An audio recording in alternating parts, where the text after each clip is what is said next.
Барлықтарыңызға сәлем, менің атым Назерке. Бүгін мен сіздермен балаларымыздың бақытты, батыл, шынайы және де сабырлы болуы үшін күнде айту керек 7 сөз тіркесіне тоқталғым келіп отыр. Бұл жақтағы ең басты шарт, бұл сөз тіркестерін біз балаларымызға күнделікті айтуымыз керек.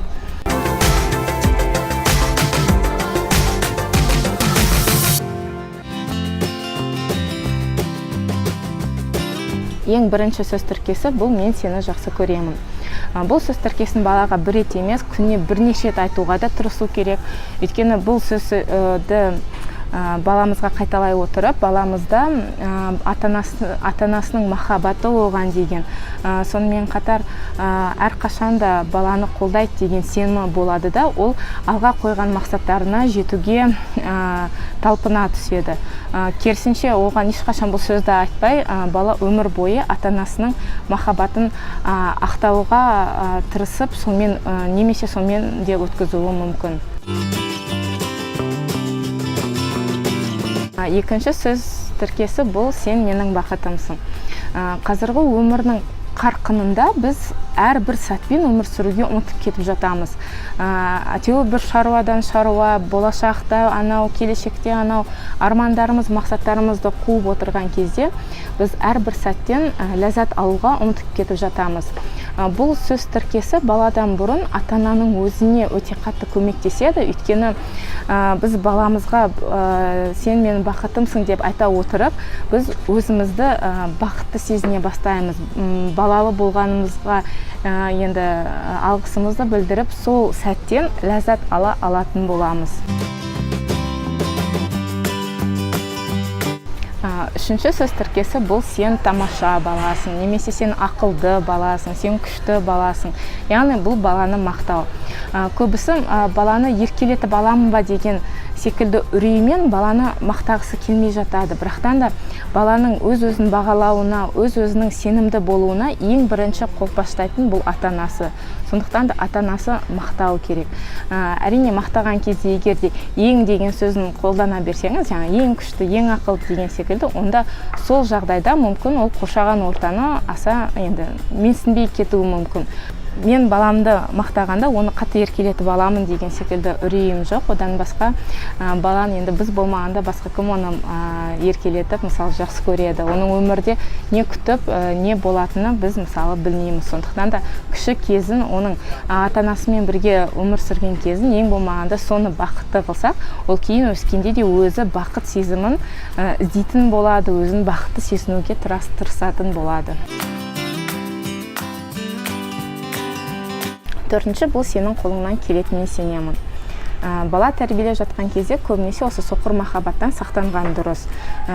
Мысалға келтіретін болсам, осы кішкентай кезінде, енді бала енді өз тамақ ішіп үйренген кезде, балаға қасықты өзіне ұстата салғаннан гөрі, біз оны қасықтап өзіміз бергенді жақсы көреміз. Өйткені бала жегеннен кейін жарты күн ас үйді жинап жатуға мысалы уақыт кетіргісі келмейді, көбісі. Сондан бала 3-4 жасына дейін мысалы өзі тамақтанбайтын жайттарды мен өзім көзіммен көрген болатынмын.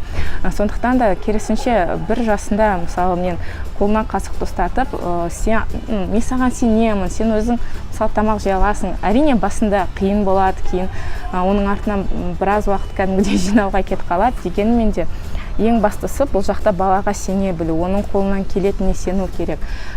Сол сәттік бала есейіп кеткеннен кейін емес, сол кіші кезден бастап, жаңа ең басында мысалы қолына қасық ұстатқан секілді, оған әр ісіне сенетін болсаңыз, ол әрқашанда өзіне сенімділігі пайда болып, ол ары қарай үлкен белестерге шығуға қорықпайтын болады. Бесінші сөз тіркесі бұл менің өмірімде бар болғаның үшін рахмет.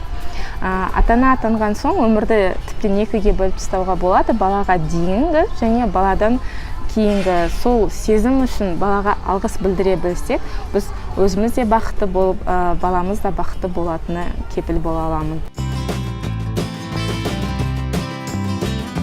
алтыншы сөз тіркесі бұл батыл бол, қалаған ісіңмен айналыс.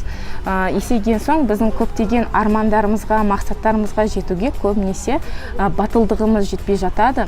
Егер де кіші кезден бастап балаларымызға соны үйрететін болсақ, батыл болуға үйретсек, ол кейін өскен соң өзінің қалаған жұмысына орналасып, немесе өзінің ұнататын ісімен кәсіп ашып кетуіне біз түрткі бола аламыз. Сондықтан да бұны біздің қолымызда, сондықтан да кіші кезінен бастап баланы батыл болуға шақыру керек.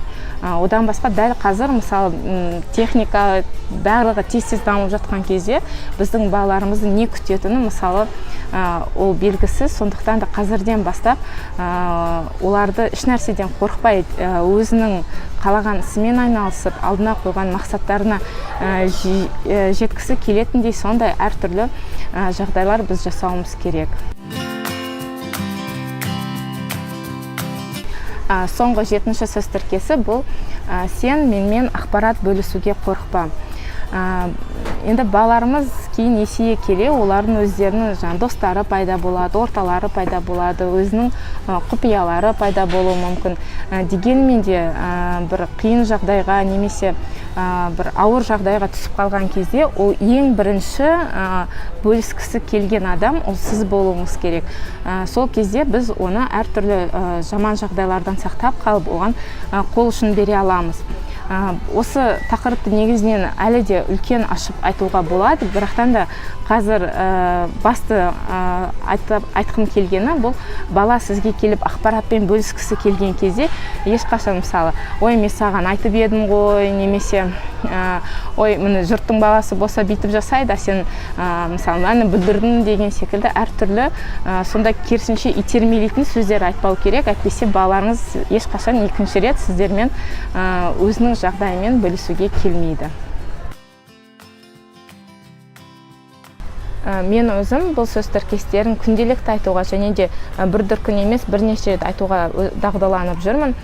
Сол кезде болашақта менің ойымша жаңағы басында айтып кеткендей балаларым бақытты, батыл, сабырлы және де шынайы болуына мен түрткі бола аламын деп ойлаймын. Әдеттегідей, егер де ақпарат сіздерге пайдалы болып ұнап жатса, лайк басуды ұмытпаңыздар. Әлі де мен енді келесі видеода балаға керісінше мүлдем айтпау керек 7 сөз тіркесімен бөліскім келіп отыр. Сондықтан да болашақта көріскенше сау болыңыздар.